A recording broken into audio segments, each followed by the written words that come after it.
शरीर की हर एक बीमारी को बिना दवाई के कैसे ठीक करना है, यह आज की बौद्ध कहानी की मदद से हम जानेंगे। तो चलिए दर्शकों, कहानी की शुरुआत करते हैं।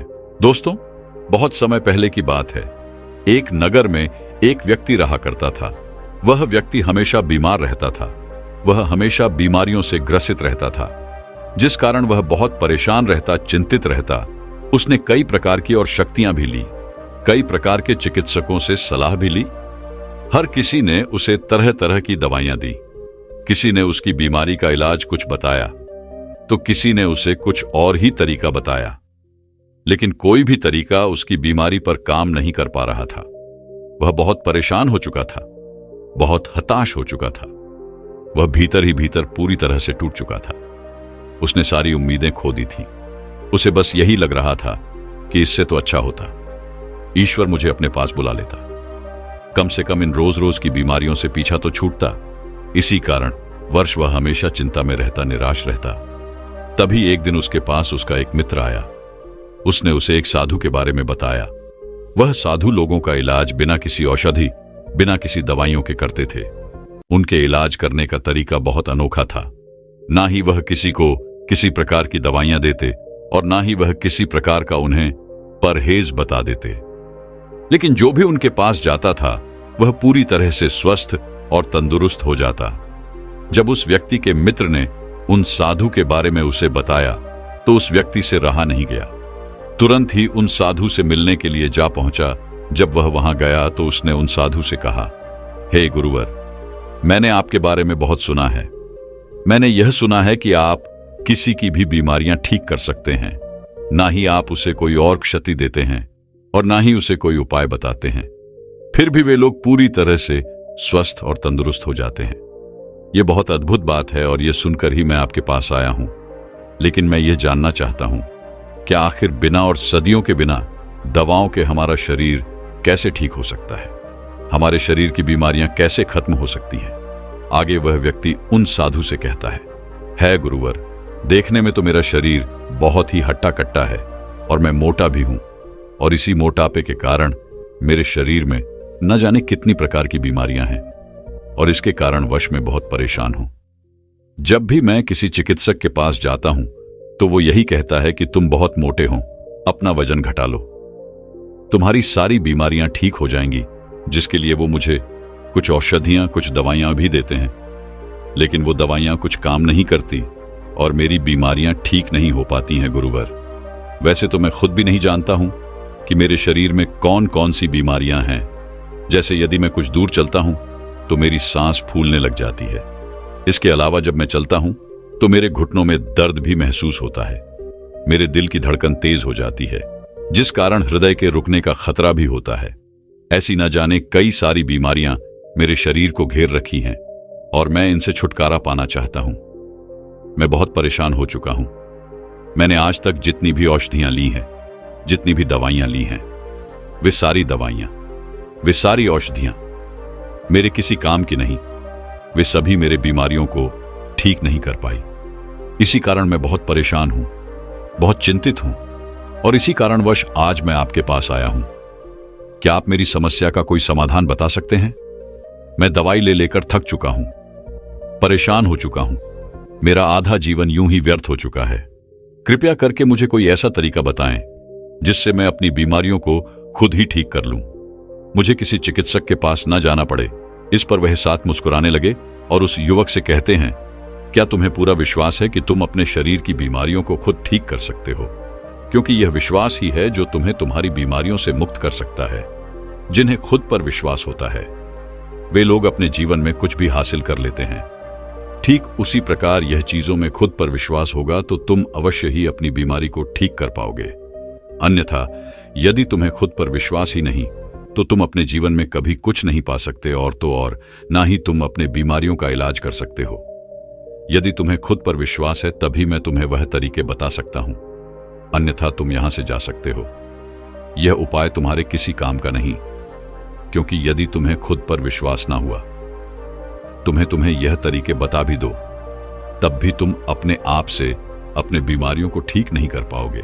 इसीलिए मेरा यह तरीका तुम्हें बताना भी व्यर्थ हो जाएगा। इस पर वह युवा उन साधु से कहता है, है गुरुवर, मुझे खुद पर पूरा विश्वास है और इसी कारणवश मैं आज आपके पास आया हूं।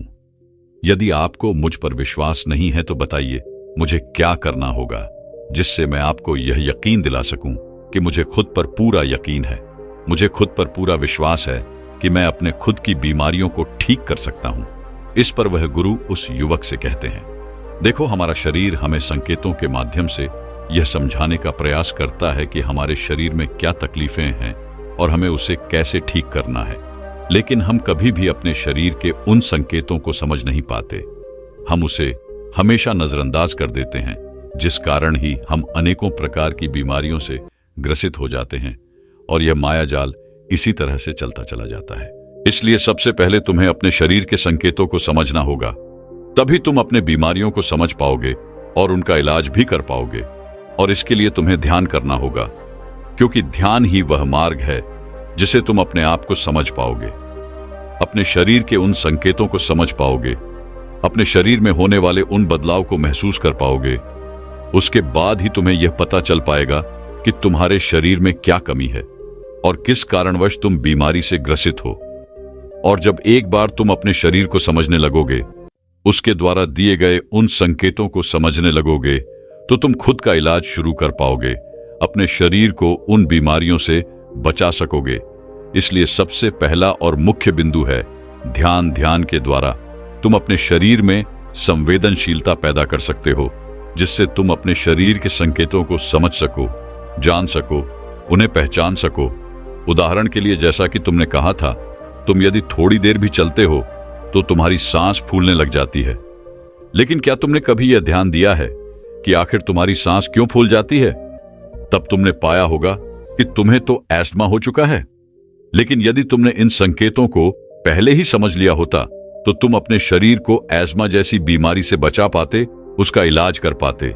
इसलिए अपने शरीर और अपने दिमाग में एक संबंध स्थापित करो, जिस संबंध के जरिए तुम्हारा मस्तिष्क यह समझ सके कि आखिर तुम्हारे शरीर में क्या चल रहा है, तुम आखिर किस बीमारी से ग्रसित हो। जब तुम्हारे दिमाग को तुम्हारे शरीर में यह संकेत मिलने लग जाते हैं कि आखिर तुम्हारे शरीर में क्या बीमारी है और इसका क्या कारण है, तो उसके बाद तुम अगले कदम पर बढ़ सकते हो। और अगला कदम है आत्मचिंतन, अर्थात विजुअलाइजेशन। इसके लिए तुम्हें कोई ऐसा स्थान खोजना है जहां पूरी तरह से शांति हो। तुम्हें वहां जाकर कुछ देर के लिए आराम से बैठना है और उस दौरान अपनी आंखें बंद करके अपने मन और मस्तिष्क में चित्र देखने की कोशिश करनी है कि तुम पूरी तरह से ठीक हो चुके हो, जैसा तुम चाहते थे, तुम वैसा ही पूरी तरह से स्वस्थ हो चुके हो। और ऐसा तुम्हें अगले 5 मिनट तक करना होगा। 5 मिनट तक तुम्हें इस एहसास को महसूस करना होगा, इसे बरकरार रखना होगा कि तुम पूरी तरह से ठीक हो चुके हो, तुम्हारी बीमारी पूरी तरह से खत्म हो चुकी है। तुम ठीक होने के बाद कैसा महसूस कर रहे हो, तुम्हें कितनी खुशी है, तुम उस बात से कितना खुश हो, यह सारी चीजें तुम्हें अपने मन और मस्तिष्क में देखनी होंगी। और यह चित्र पूरी तरह से साफ स्पष्ट होना चाहिए कि तुम क्या चाहते हो। और इस तरीकों को अपनाने के लिए तुम किसी ऐसे संगीत का भी इस्तेमाल कर सकते हो जिसके जरिए तुम आसानी से आत्मचिंतन कर सको, जिससे तुम्हारा मन शांत हो जाए और तुम आत्मचिंतन में पूरी तरह से डूब सको। जितना साफ और जितने स्पष्ट आप चित्र देख सकेंगे, उतनी ही जल्दी आप अपनी बीमारियों को ठीक कर पाएंगे। जब भी हम किसी खेल के बारे में सोचते हैं तो हमारा मन आसानी से उसके चित्र बड़ी सरलता और साफ और स्पष्ट तौर पर बना पाता है। तब हमारा शरीर अपने आप को सबसे उत्तम स्वरूप में देखता है और ठीक उसी रूप में हमारा मस्तिष्क आकर्षित होने लगता है और हमारा मन और हमारा दिमाग दोनों उस पर काम करने लगते हैं ताकि वह हमारे शरीर को उस अवस्था तक पहुंचा सके जिसे अभी हमने साफ और स्पष्ट तौर पर देखा है, जिसे महसूस किया है। क्योंकि समझने वाली बात यह है कि आचरण करने से हमारा दिमाग उस सौरों की ओर आकर्षित होने लगता है और जब यह बात हमारे औचित्य मन तक पहुंच जाती है तो अनजाने में ही सही, लेकिन हमारा औचित्य मन अपनी शक्तियों का इस्तेमाल करके हमारे शरीर को उन बीमारियों से ठीक करने लग जाता है। और आप अपने अवचेतन मन की इस शक्ति का इस्तेमाल करके आपके अंदर तरह तरह की बीमारियों को ठीक कर सकते हैं। यदि आप अपना मोटापा घटाना चाहते हैं, आप अपने आप को स्वस्थ और सुडौल बनाना चाहते हैं, या फिर आपको अपनी खूबसूरती बढ़ानी है। आप अपने अनेकों प्रकार की बीमारियों को खुद ब खुद ठीक कर सकते हैं, और वो भी बिना किसी दवा और बिना किसी चिकित्सक के। हमारे दिमाग, हमारे अवचेतन मन, ब्रह्मांड की सारी शक्तियां उपलब्ध होती हैं, लेकिन हम उन शक्तियों को पहचान नहीं पाते, उन्हें जान नहीं पाते। उनका सही इस्तेमाल करना हमें नहीं पता, क्योंकि हमें उसे इस्तेमाल करने की उन प्रक्रिया के बारे में ठीक से नहीं पता कि हम किस तरह से उन शक्तियों का इस्तेमाल कर सकते हैं, कैसे उन्हें जागरूक कर सकते हैं। इसके लिए आपको आत्मचिंतन करना ही होगा, और जहां पर भी आप आत्मचिंतन करने बैठेंगे वहां पूरी तरह से शांति होनी चाहिए। आप चाहें तो किसी ऐसे संगीत का इस्तेमाल कर सकते हैं जिससे आप आत्मचिंतन की गहराई तक उतर सके, और आपको ऐसा अगले 21 दिनों तक करना होगा। और हर रोज 15 मिनट जब आप ऐसा करेंगे तो आपको अपने भीतर एक अभूतपूर्व बदलाव महसूस होगा। इससे केवल ना आप अपने बीमारी को ठीक कर सकते हैं, बल्कि आप जो चाहते हैं वो सब भी हासिल कर सकते हैं। आगे गुरुवर उस व्यक्ति को तीसरी आदत बताते हुए कहते हैं, खुद से प्यार करना सीखो। तुम एक पल के लिए यह सोचो, जो व्यक्ति खुद से प्यार नहीं करता वह भला अपनी बीमारियों को क्यों ठीक करना चाहेगा? वह तो खुद को ही कोसेंगे। कुछ लोग तो यह भी कहते हैं कि यार, यह बीमारी होने से तो अच्छा था कि ईश्वर मुझे उठा लेता, इतनी तकलीफ मुझसे नहीं सही जाती। ऐसे लोग खुद को कोसते हैं, खुद को और भी पीड़ा देते हैं, और ऐसे में हम जाने अनजाने अपने मस्तिष्क को, अपने मन को यह संदेश भेज रहे होते हैं कि हम खुद से प्यार नहीं करते, हम खुद से नफरत करते हैं।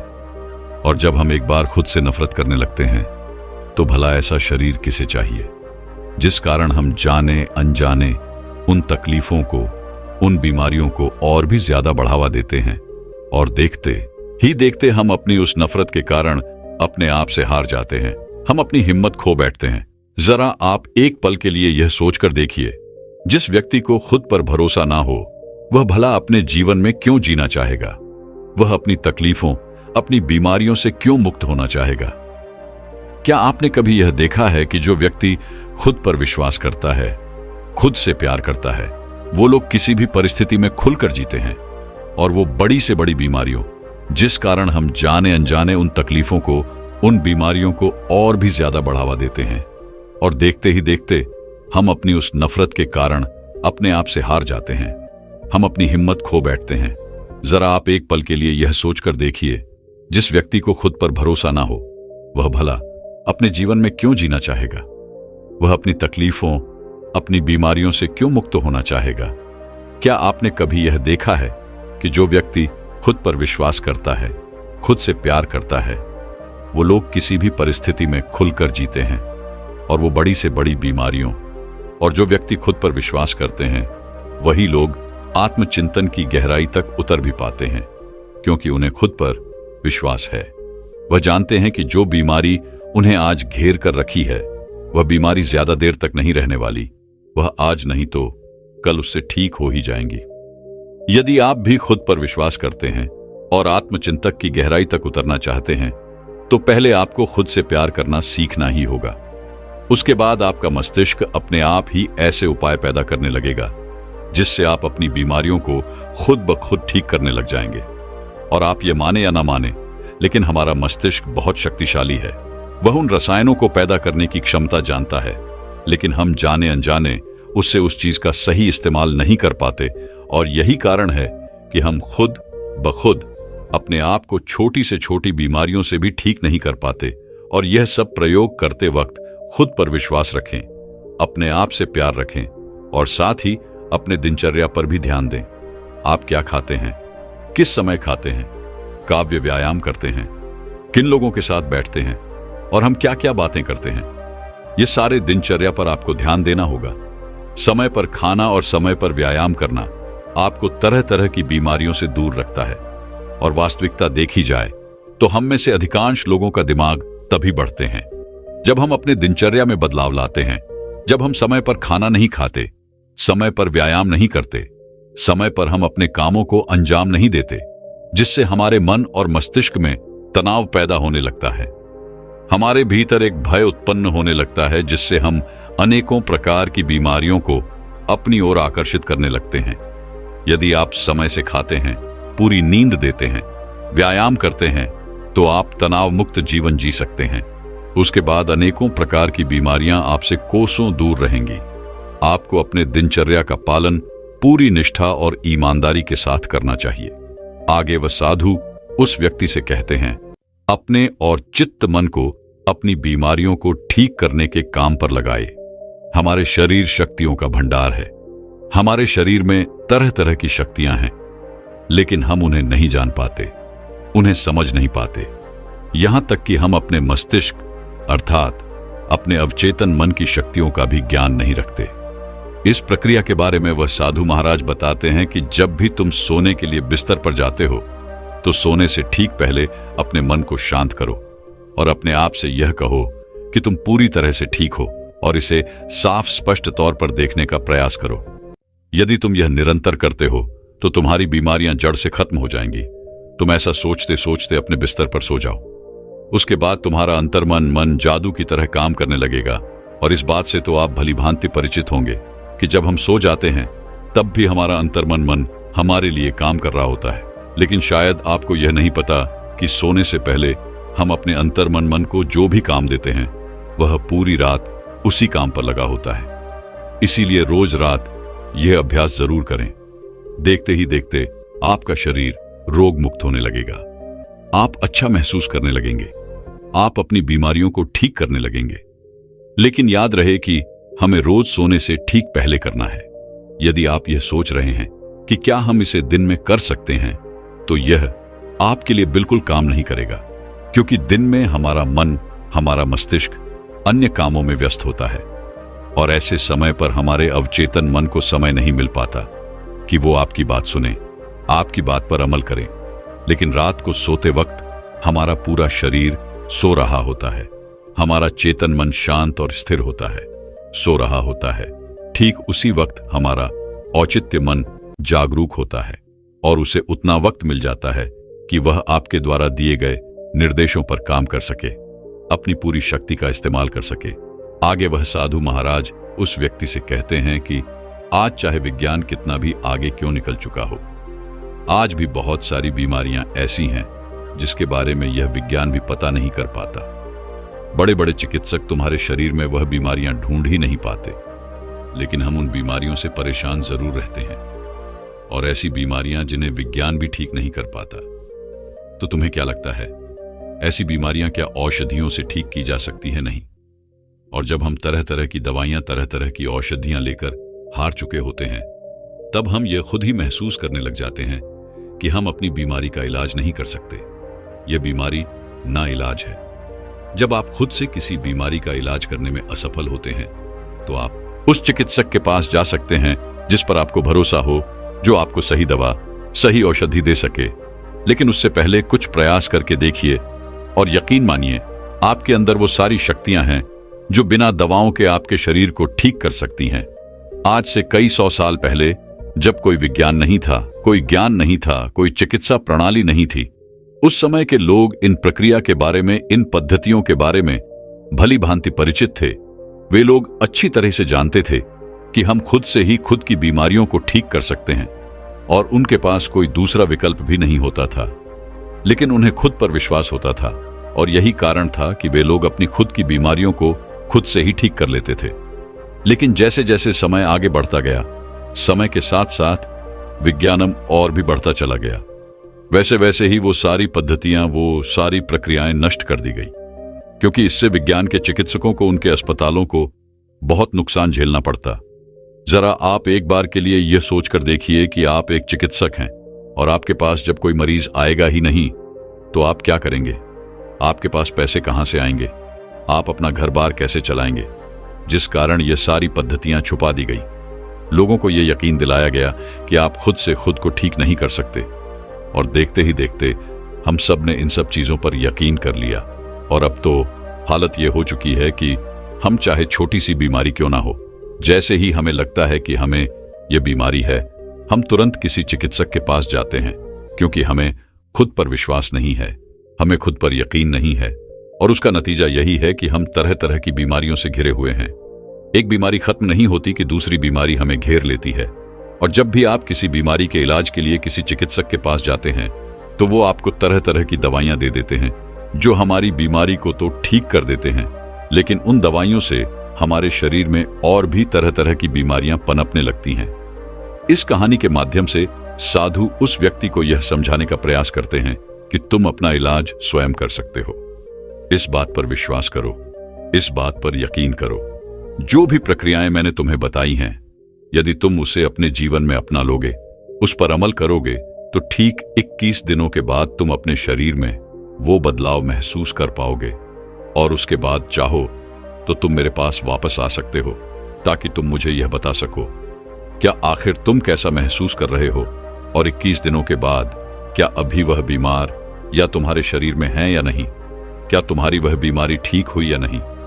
उस व्यक्ति ने उन साधु की सारी बातें ध्यानपूर्वक सुनी और उसके बाद उसने यह तय किया कि अब से वह उन साधु की बातें मानेगा, उन पर यकीन करेगा और खुद पर विश्वास करके वह अगले 21 दिनों तक इसका निरंतर अभ्यास करेगा।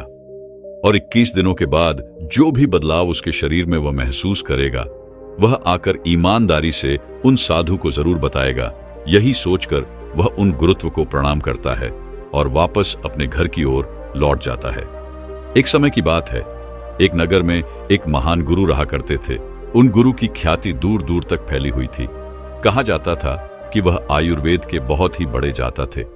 एक दिन उनके पास एक युवक आता है और वह उनसे हाथ जोड़कर कहता है, हे गुरुदेव, मैं आपके पास बहुत दूर से आया हूं।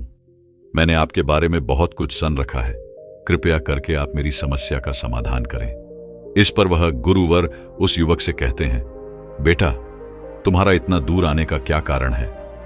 उन गुरु की इस बात का जवाब देते हुए वो युवक कहता है, हे गुरुवर, देखने में तो मेरे शरीर में आपको कोई कमी नहीं लग रही होगी, लेकिन फिर भी मैं हमेशा थका थका रहता हूं। मेरा मन किसी भी काम में नहीं लगता। मैं जब भी किसी काम को शुरू करता हूं, उससे पहले ही मेरा मन हार मान लेता है। ऐसा प्रतीत होता है कि मेरे शरीर में मानो ऊर्जा ही नहीं बची। अभी तो मेरी उम्र केवल 27 वर्ष की ही है, लेकिन अभी से मेरे चेहरे पर झुर्रियां पड़ने लगी हैं। मैं दिन भर आलस से भरा रहता हूं। मेरा शरीर बीमारियों से घिरा रहता है। मेरे शरीर में बहुत सारी बीमारियों ने घर कर लिया है।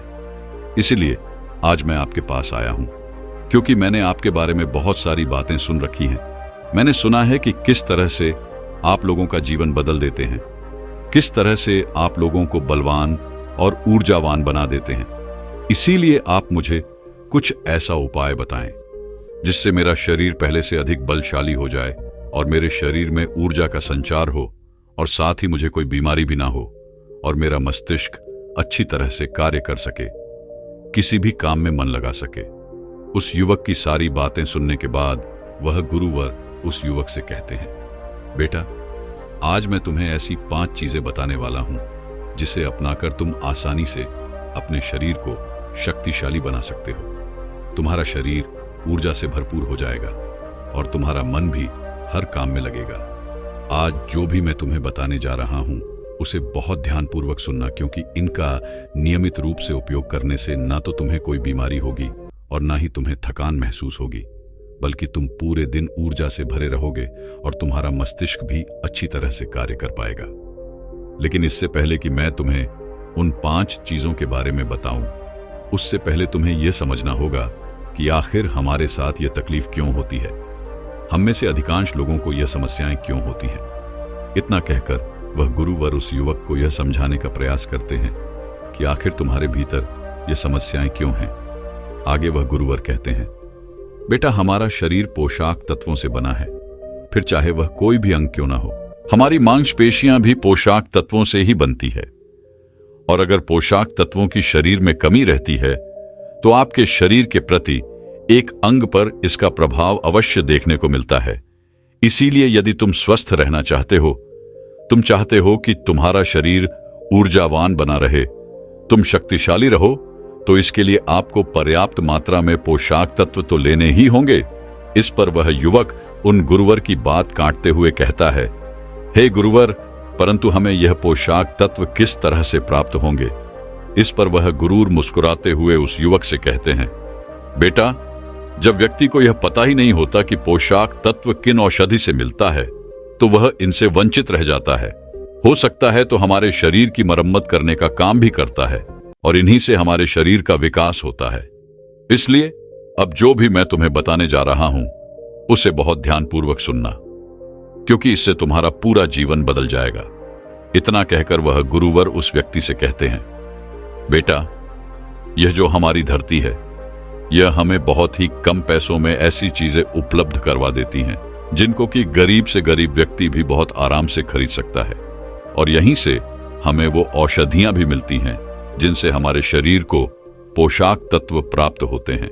आगे गुरुर उस युवक को कहते हैं, बेटा, हमारे शरीर में पोषक तत्वों का निर्माण 2 तत्वों से होता है जिसे हम अमीनो कहते हैं। यह अमीनो अम्ल जब जुड़ता है तो इसकी एक श्रृंखला बनती है और इसके जुड़ने से हमारे शरीर में पोषक तत्वों का निर्माण होता है। और यह जो अमीनो अम्ल होते हैं यह भी 2 प्रकार के होते हैं, जिनमें पहले वह होते हैं जिनको आपका शरीर अपने आप ही बना लेता है और दूसरे वह जो आपको आपके आहार से प्राप्त होते हैं। इसलिए एक बात अवश्य ध्यान रखना कि जो भी आप आहार करते हैं यदि उसके अंदर अमीनो अम्ल नहीं होते तो आपके शरीर में विभिन्न प्रकार के तत्व की कमी हो जाती है, जिसका असर आपके शरीर पर भी पड़ता है और इसके फलस्वरूप आपका शरीर भीतर ही भीतर कमजोर होने लगता है और आप थके थके महसूस करने लगते हैं और इस अवस्था में किसी भी काम को करने में आपका मन नहीं लगता और आपके शरीर की हड्डियां भी कमजोर होने लगती हैं, जिससे कभी कभी हमारे शरीर की हड्डियों में हमें दर्द भी महसूस होता है और साथ ही हमारे शरीर की जो मांसपेशियां हैं वह भी ढीली पड़ने लगती हैं, जिससे हमारा शरीर अपना बल खोने लगता है और हमारे शरीर की ऊर्जा भी खत्म हो जाती है। चेहरे की चमक चली जाती है, हमारे बाल सफेद हो जाते हैं, आंखों की रोशनी भी कम होने लगती है। इसलिए इनका संतुलन हमें बनाकर रखना चाहिए। यदि इनका संतुलन बिगड़ा तो आपके शरीर में तरह तरह की बीमारियां उत्पन्न हो जाएंगी और फिर हम तरह तरह की बीमारियों से गिर जाएंगे।